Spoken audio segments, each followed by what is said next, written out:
Video is just a Section 6 of the Indian Evidence Act 1872.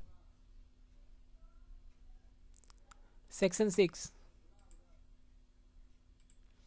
Relevancy of facts forming part of same transaction. Fact which, though not in issue, are so connected with the fact in issue as to form part of the same transaction are relevant, whether they occur at the same time and place or at different times and places. Fact यद्यपि जो issue में नहीं है, दो not in issue, are so connected with the fact in issue, वो factor issue से इस तरह से कनेक्टेड है कि वो सेम ट्रांजेक्शन का पार्ट बन रहा है, तो ये जो फैक्ट होगा वो क्या होगा, रेलिवेंट फैक्ट होगा. Okay, whether they occur at the same time and place, यद्यपि वो एक ही समय पर और एक ही जगह पर हो या फिर डिफरेंट समय पर डिफरेंट जगह पर हो. ओके, तो सेक्शन 6 क्या कहता है? सेक्शन 6 ये कहता है फैक्ट जो यद्यपि इशू में नहीं है लेकिन वो फैक्ट एंड इशू से इस तरह से कनेक्टेड है कि वो एक ही ट्रांजेक्शन का पार्ट बन रहा है, तो वो ये जो फैक्ट होगा वो क्या होगा, वो रेलिवेंट फैक्ट होगा. ओके, यद्यपि ये सेम टाइम में या प्लेस में हो या फिर different time and different place में हो. ओके, इसको हम लोग इलास्ट्रेशन से और भी क्लियर कर लेंगे कॉन्सेप्ट को. पहला इलास्ट्रेशन क्या कह रहा है? A is accused of the murder of B by beating him. Whatever was said or done by A or B or the bystander at the beating or so shortly before or after it has to form part of the transaction is a relevant fact. मतलब A जो है अपराधी है कि A ने B को पीट कर मार डाला है. ओके, A ने B का मर्डर कर दिया है. अब इन दोनों के बीच में जब ये लड़ाई झगड़ा हुआ था उस समय ए ने जो बी को कहा या फिर बी ने जो ए को कहा या फिर वहाँ पे जो बाई स्टैंडर्ड खड़े हुए थे उन लोगों ने जो सुना या कहा इस झगड़े लड़ाई के थोड़ी देर पहले, शॉर्टली बिफोर और आफ्टर, थोड़ी देर पहले या थोड़ी देर बाद में. ओके, तो ये जो कुछ भी कहा सुना गया है, ये जो फैक्ट है ये क्या होगा, सेम ट्रांजेक्शन का पार्ट होगा और ये जो फैक्ट होगा ये क्या होगा, रेलिवेंट फैक्ट होगा. ओके, एंड बी इलास्ट्रेशन में क्या दिया गया है? A is accused of waging war against the Government of India by taking part in an arm insurrection in which property is destroyed, troops are attacked and gaols are broken open. The occurrence of this fact is relevant as forming part of the general transaction though A may not have been present at all of them. A क्या है? ए जो है वो अपराधी है. ए जो है वो अपराधी है वेजिंग वार का against the Government of India. Okay, A ने क्या किया है? ए ने प्रॉपर्टी को डिस्ट्रॉय किया है, ट्रूप्स के ऊपर अटैक किया है और क्या किया है, gaols are broken open means तिजोरियों को तोड़ के उसमें क्या किया है, चोरी वगैरह किया, डकैती किया. ओके, यद्यपि ए जो है ये तीनों ही इवेंट में एक जगह पे नहीं थे, एक साथ एक जगह पे नहीं थे, फिर भी क्या है ये सेम ट्रांजेक्शन का पार्ट है ए, और तो ये जो फैक्ट होगा ये फैक्ट क्या होगा, रेलिवेंट फैक्ट होगा और ये होगा रेस जस्टे में आएगा. ओके, रेस जस्टे क्या होता है इसे समझ लेते हैं. The Latin term res gestae literally means things done.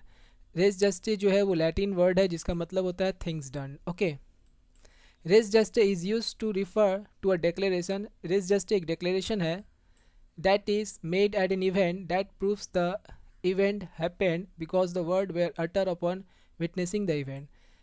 Race gestae क्या है? रेस जस्टिस डिक्लेरेशन है जो कि ये बताता है कि एक पार्टिकुलर इवेंट हुआ है और उसमें जो कुछ बोला गया था या सुना गया था, जो कुछ भी फैक्ट हुआ है, तो ये जो फैक्ट है यही फैक्ट क्या होता है, रेस जस्टिस होता है. ओके, इसे हम लोग एक एग्जांपल से समझेंगे. Res gestae would exist if a person yelled fire upon noticing that a fire had broken out in a crowded movie theatre. This declaration can be interpreted as proof that a fire actually happened. इसमें क्या है कि एक movie theatre है, movie theatre में क्या हुआ, अचानक से आग लग गया. तब ये जब आग लगा तो वहाँ पे जो लोग खड़े थे उन्होंने देखा, उन्होंने देख के चिल्लाया आग. ओके, तो ये जब इन्होंने जो देखा, वहाँ पे जो विटनेस खड़े थे लोग, बाई स्टैंडर वगैरह, उन्होंने जो देखा आग लगा, वहाँ के लोग जो चिल्लाए आग आग, ये जो डिक्लेरेशन है, ये जो फैक्ट है, यही क्या होगा, रेस जस्टे होगा. Okay, res gestae an exception to hearsay. The res geste is an exception to the principle that hearsay evidence is no evidence. hearsay evidence जो होते हैं वो evidence नहीं होते हैं, सुनी सुनाई बात जो होती है वो evidence नहीं होते. Okay, what is hearsay evidence? hearsay evidence का मतलब क्या होता है, सुनी सुनाई बात. ओके, किसी ने कुछ कहा मान लीजिए ए एंड बी दो व्यक्ति है, ए ने बोला कि सी ने डी का मर्डर कर दिया है, ए ने बी को बोला कि सी ने डी का मर्डर कर दिया है। अब बी जाके कोर्ट में बोलता है कि मुझे ए ने कहा है कि सी ने डी का मर्डर कर दिया है, तो यहाँ पे जो बी का स्टेटमेंट है, बी का ये जो फैक्ट है, ये नॉट रेलिवेंट होगा और इनएडमिसिबल होगा कोर्ट में। ओके, अब सेक्शन 60 क्या कहता है? Section 60 states that evidence must be direct.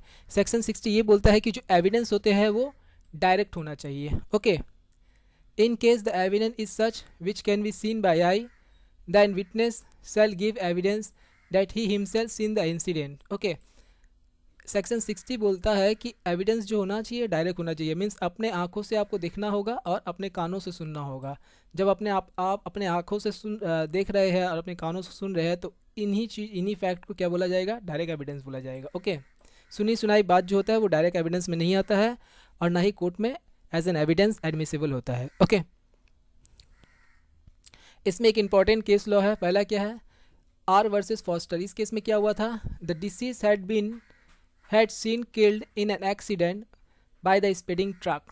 The witness had not seen incident but only the speeding truck. The deceased stated to him what had happened with him in the accident. The court held the statement of the deceased to the witness to be admissible in evidence as res gestae. इस case में क्या हुआ था कि जो witness है उसने क्या देखा था? उसने देखा था कि ट्रक जो है एक व्यक्ति को कुचल के जा रहा है, लेकिन वो एक्सीडेंट होते हुए नहीं देखा, लेकिन ट्रक को जाते हुए देखा था। और जब वो ट्रक को जाते हुए देखा तो उस व्यक्ति के पास जब ये विटनेस गया, उससे पूछा तो उसने पूरा इंसिडेंट बताया कि इस तरह से मेरा एक्सीडेंट हुआ है। अब यही बात जब कोर्ट में बताया गया कि विटनेस जो है वो सिंस एक्सीडेंट तो होते हुए नहीं देखा लेकिन ट्रक को जाते हुए देखा, उसके बाद जब वो विटनेस के पास डिसीज पर्सन के पास गया, जो विक्टिम है उसके पास जाके गया, तो विक्टिम ने उसे बताया कि इस तरह से उसका एक्सीडेंट हुआ। तो ये जो स्टेटमेंट दिया गया, ये भी स्टेटमेंट जो हुआ कोर्ट में एडमिसिबल हुआ और इसे as a res gestae evidence लिया गया। Okay, statement of bystanders. A statement of a bystander is admissible under section 6। Bystander का जो स्टेटमेंट है वो एडमिसिबल होता है as per section 6 of the Indian evidence act. Okay, if it forms part of the same transaction with the fact and issue. अगर ये fact and issue के साथ सेम ट्रांजेक्शन में फॉर्म करता है। Okay, if it forms part of the same transaction with the fact in issue। okay, यद्यपि ये same transaction का पार्ट होता है तब ये जो फैक्ट होगा वो एडमिसिबल होगा। ओके, तो the word bystander means the person who are present at the time of incident and not the person who gather on the spot after it. Bystander का मतलब होता है जब incident हुआ उस समय जो लोग खड़े हुए थे वहाँ पर, उसे बोलते हैं बाई स्टैंडर। ये नहीं कि इंसिडेंट हो जाने के बाद, इवेंट हो जाने के बाद दो लोग भीड़ आके लगा देते हैं, उसमें बाई स्टैंडर नहीं बोला जाएगा। Okay, Ratten versus queen. The victim wife had called the police for help but before operator could connect her to the police her call was disconnected. Victim जो है, वाइफ जो है यहाँ पे विक्टिम है, विक्टिम ने क्या किया? विक्टिम ने पुलिस को फ़ोन लगाया। जब पुलिस को फ़ोन लगाया तो ऑपरेटर जो है उनके लोकल थाना में जब कनेक्ट कर रहे थे उस समय क्या हुआ? उसका फ़ोन जो है, कॉल जो है वो कट हो गया, डिसकनेक्ट हो गया। Later the police found her dead body from her house from where the call was made. उसके बाद पुलिस जो है उसके घर से उसका डेड बॉडी मिला, उस वाइफ का, लड़की का, और डेट ऑफ टाइम और जो कॉल ऑफ टाइम जो है मोरलेस दोनों सेम ही था। The time of phone call was almost the same. Okay, the time of date and the time of phone call was almost the same. The call made to the police came under the purview of section 6 and thereby defeated the accused husband defense that he accidentally fired his wife। Since यहाँ पे जो call of timing and call of date same था तो ये जो as a evidence लिया गया court में और इसे एडमिसिबल किया गया as per section 6 res gestae में। ओके, और जो उनका हस्बैंड का जो डिफेंस था कि ये जो वाइफ का जो आग लग के मरी है वो बाय एक्सीडेंट मरी है, वो कोर्ट में नहीं लिया गया, उसे इनएडमिसिबल कर दिया गया। Okay, Sukhar versus state of UP. इस केस में क्या हुआ था? The accused in this case shot the victim when he raise an alarm. इस केस में क्या हुआ था? एक्यूज पर्सन जो है वो विक्टिम के ऊपर जब गोली चलाया तो विक्टिम जो है वो चिल्लाना स्टार्ट किया। Okay, on hearing the alarm, उसके चिल्लाने की आवाज़ को सुनकर the witnesses reached almost at the same time when the victim told that the accused shot at him. जब वो चिल्लाने लगा तो वहाँ पे जो लोग खड़े हुए थे वो विक्टिम के पास चले गए। तो विक्टिम ने कहा कि इस व्यक्ति ने मुझे गोली मारा है। The victim did not died. उस समय तक विक्टिम जो है वो मरा नहीं था। तो विक्टिम ने क्या किया था, अपने पूरे जो इंसिडेंट उसके साथ हुआ उन्होंने क्या किया, विटनेस को सारा बता दिया। The accused was charge with section 307 IPC 1860। यहाँ पे एक्यूज पर्सन जिसने गोली चलाया था उसे अटेम्प्ट टू मर्डर का चार्ज लगा, 307 अटेम्प्ट टू मर्डर का चार्ज लगा।